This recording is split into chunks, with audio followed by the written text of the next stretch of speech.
Good evening, class 8. We're going to start a new chapter, water. First of all, we're going to discuss sources of water. So under sources of water, we have surface water, then underground water,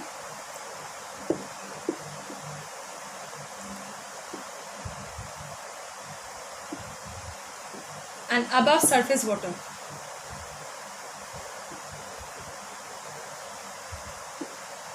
Now surface water, we have ocean and seawater,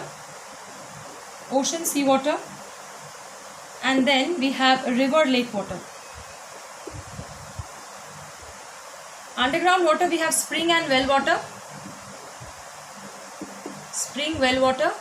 and above surface water we have rainwater. Now, ocean and seawater contains large amount of dissolved salt, hence it cannot be used for direct consumption, neither for industrial nor for drinking nor for agriculture purposes. It is only after proper treatment it can be used.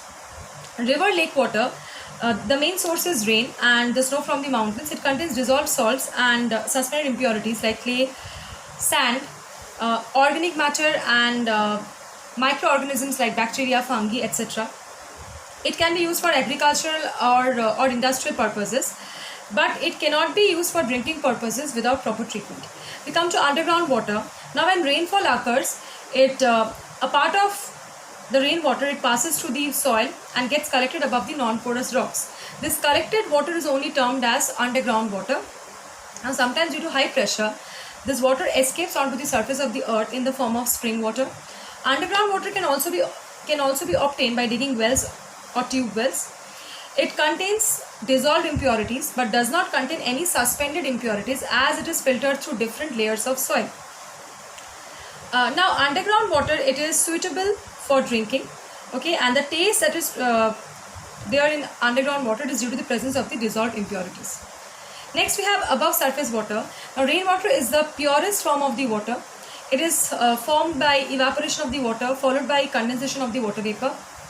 It contains impurities like smoke, dust particles, then dissolved gases like oxygen, carbon dioxide, then oxides of nitrogen, sulfur. Now the first shower of the rain contains these impurities, but the later showers are free from the impurities and it can be used for drinking.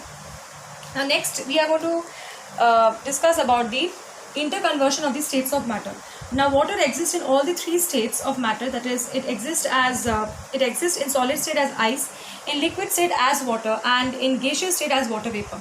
Now basically interconversion of water from one state to the other state that occurs in the nature, and it involves processes like evaporation, condensation, then precipitation, which helps to maintain the balance of the water not only in the atmosphere but also on the earth's surface. There are a few natural processes that liberates water vapor into the atmosphere. First one, evaporation from ocean, seas, rivers and lakes due to the heat of the sun. Second is your burning of the fossil fuels. Third, respiration by living organisms, and fourth is transpiration by plants. This many processes liberates water vapor into the atmosphere. Water vapor, once liberated into the atmosphere, it moves upward and cools down, condenses to form clouds. Clouds contains tiny droplets of water which further cool down and combine among each other to form bigger droplets of water which fall on the earth as rain. Now this entire process, it is known as water cycle. It's a cyclic process. It goes on and on. It's a continuous one. It helps to maintain the water balance on the surface and on the surface of the earth and in the atmosphere, and it helps to maintain the climate. Next, water being a compound. Now, few points are there that proves that water is a compound and not an element. First one, water has a molecular formula. Its chemical name is dihydrogen monoxide. The properties of water are absolutely different from the properties of its constituent elements. Third one, water, when small amount of acid is added to it and electricity is passed through it, it decomposes or it splits into its constituent elements, that is hydrogen and oxygen.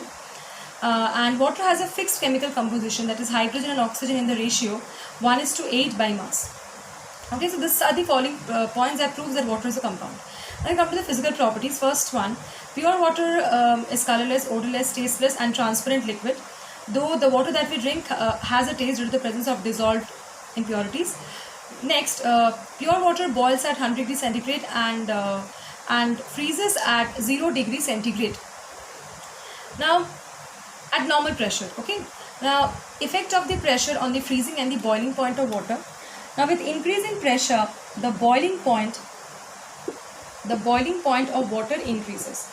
That means boiling point is directly proportional to the pressure. That's why in the hilly areas where the atmospheric pressure is lower, water boils at lower temperature, and in those regions it requires more time to cook food. That's why people living in those areas, they use pressure cookers for cooking their food. Now, with increase in pressure, the freezing point of the water decreases. Next, we have presence of the dissolved impurities. Due to the presence of the dissolved impurities in water, the freezing point decreases. That's why when salt is added to ice, its melting point gets lowered. So this is basically used as a freezing mixture. Moreover, when alcohol added to water, that is used in car radiators, that prevents water from getting freezed during the cold weather. And due to the presence of the dissolved impurities, boiling point of water again increases. Now, next we come to the next property, that is specific heat. Specific heat is basically it's amount of heat required to raise the temperature of a unit mass of a substance by 1 degree Celsius. Now, water possesses high specific heat. Due to high specific heat, water is used as a coolant in nuclear reactors, in machines, and in the car engines. Okay. Next, we have anomalous expansion of water. Now, anomalous means abnormal expansion of water. Now, usually what happens when substances are heated, they expand, that means their volume increases, density decreases, and when they are cooled, they contract, that means their volume decreases and density increases. In case of water, this is true till it reaches a temperature 4 degrees centigrade. What happens? Water on cooling, it contracts, that means its volume decreases and density increases. Okay. Now, this thing is maintained till it reaches a temperature of 4 degrees centigrade. Now, when water is cooled beyond 4 degrees centigrade, what happens? Instead of contracting, it will start expanding. That means its volume will increase. That means its density will be decreasing. Right? Now, this abnormal increase. I mean, this expansion of the water, it is abnormal because in spite of cooling, it is expanding. This is basically known as your anomalous expansion of water. This is the graph, density versus temperature. This is the graph like here. Okay. This one, suppose this is the temperature. It's 4 degrees centigrade. Density of water is maximum over here. Now, till 4 degrees centigrade, water contracts on cooling. Okay, that means its density increases. But after 4 degrees centigrade, when it is further cooled, it starts expanding. That's why its density is decreasing. Now, at 4 degrees centigrade, its density is maximum. And 0 degrees centigrade, we know water freezes to ice, which due to lesser density floats on water. Now, it is due to this.